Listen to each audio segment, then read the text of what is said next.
Hi friends. So actually today I'm going through this reading this book. So actually काफ़ी दिनों से पढ़ रही थी.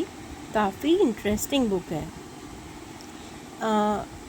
मीन्स इसमें आपको क्लियर होगा Y men and women's thought process are different. क्यों ये दोनों अलग होते हैं, क्यों इनके थॉट्स मैच नहीं करते.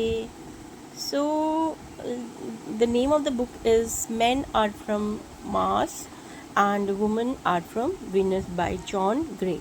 Right. So, actually इस बुक में होता क्या है, पुरुष और महिलाएं. एक्चुअली ये एक स्टोरी बेस्ड है जिसमें जो पुरुष होते हैं और महिलाएं होते हैं वो दोनों ही अलग अलग ग्रह से आते हैं. राइट. पुरुष महिलाएं दोनों अलग अलग ग्रह से आते हैं और उनकी जो सोच होती है, भावनाएं होती हैं, व्यवहार होता है, अलग अलग होते हैं. अब दोनों कोई कहीं रह रहा है, कोई कहीं और रहता है और सडनली वो एक जगह आके आपस में रहने लग जाते हैं एक साथ. तो आप सोचिए क्या होगा. जैसे हमारी शादी में ऐसा होता है कि कोई कहीं और से आता है, एक किसी और घर से आता है और सडनली धीरे धीरे पता चलता है कि हमारे थॉट्स ही डिफरेंट हैं.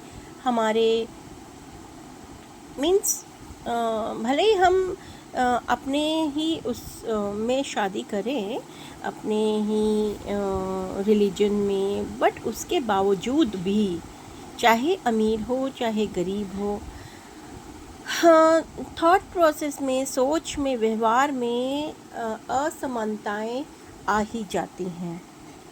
राइट. और जो ये पुस्तक है मुख्य रूप से संबंधों में आने वाली समस्याओं को दूर करने के लिए पुरुषों और महिलाओं के बीच संचार में अंतर, सोच में अंतर, व्यवहार में अंतर को समझाने और स्वीकार करने की आवश्यकता पर जोर देती है. क्योंकि जब तक हम ही उसको एक्सेप्ट नहीं करेंगे ना, whether it is a man और woman, that we are not same people. हम लोग एक नहीं हैं, एक जैसे नहीं हैं, हमारे थॉट्स डिफरेंट हैं.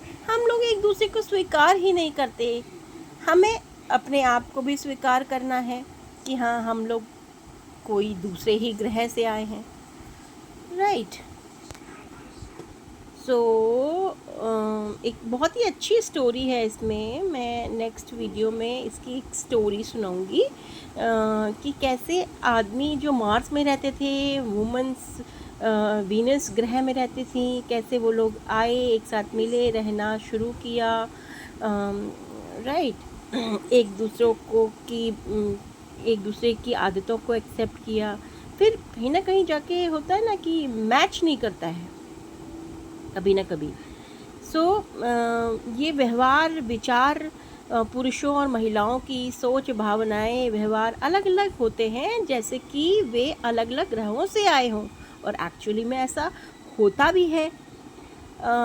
पुरुषों और महिलाओं की शैली, भावनात्मक ज़रूरतें, नीड्स, भावनात्मक इमोशनल नीड्स और बिहेवियर, और इसी वजह से हमारी लाइफ में गलत फहमियाँ और फिर संघर्ष शुरू हो जाता है. गलत फहमी और उसके बाद मीन्स मिसअंडरस्टैंडिंग क्रिएट होती है आपस में दोनों के बीच में, और धीरे धीरे करके वो एक स्ट्रगल, लाइफ, संघर्ष दोनों के बीच में स्टार्ट हो जाता है. ऐसे ही जब हम ये जो पुस्तक है, ये जो बुक है, men are from Mars and women are from Venus, इस बुक में एक्चुअली हमें ये सुझाव देती है कि ये जो भी मतभेद होते हैं, मतभेदों को स्वीकार करना है हमको, और हमें एक दूसरे को अंडरस्टैंड करना है, बजाय एक दूसरे को बदलने की कोशिश करने के। राइट, हमें दूसरों को बदलना नहीं है, उसे एक्सेप्ट करना है, सो दैट कि संबंधों के लिए जो which is very important to make a good relationship, right. So मुझे भी धीरे धीरे ये चीज़ें समझ में आ रही हैं। होपफुली मेरी जितने भी सिस्टर्स हैं और भाई लोग हैं, hopefully they will understand this. Please give importance and priority to your own family members, to your wife, she is when you will start, because she is coming to your house to live, you are not going to live in her house, right?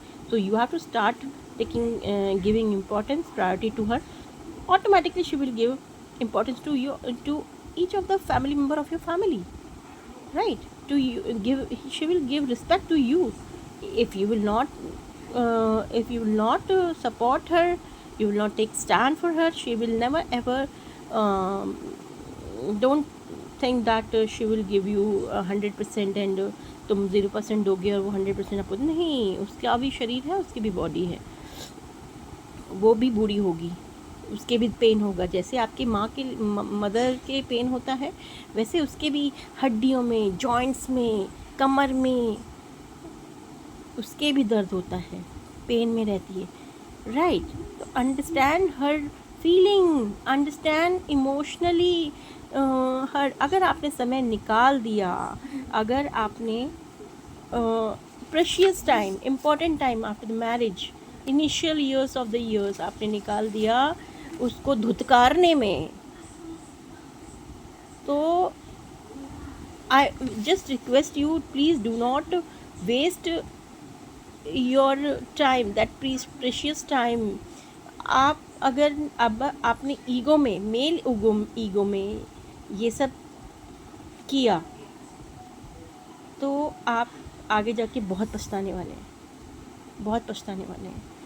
और same with girls also, but मैं girls के लिए कहना चाहूँगी कि अगर वो अपने ही हस्बैंड का साथ दे रही थी आज तक, और अब उसने स्टैंड लिया है अपने लिए, तो that's very good and appreciable.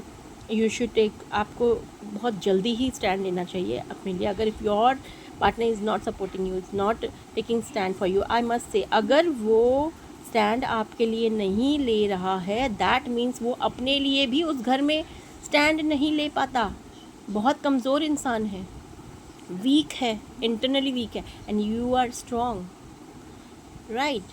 Your husband is absolutely weak, क्योंकि वो स्टैंड उसको लेना ही नहीं आता अपने लिए। अपने लिए लेते भी होंगे, बट अपने वाइफ और हस्बैंड के लिए नहीं ले पाते। But anyways, come to this book again.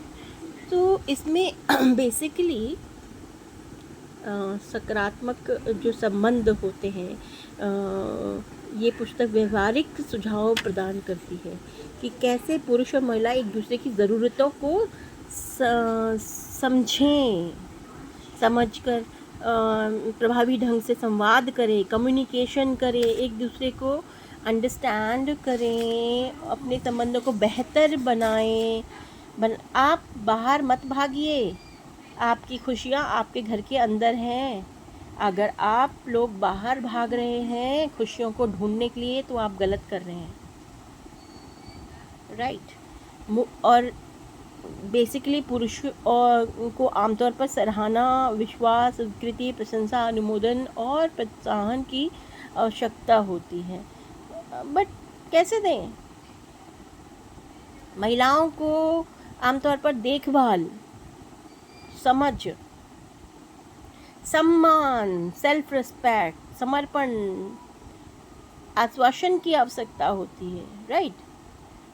तो ये बुक बेसिकली इन डिफरेंसेस को ही समझने के लिए mister fix it and the home improvement committee go through this book. This is a very nice book.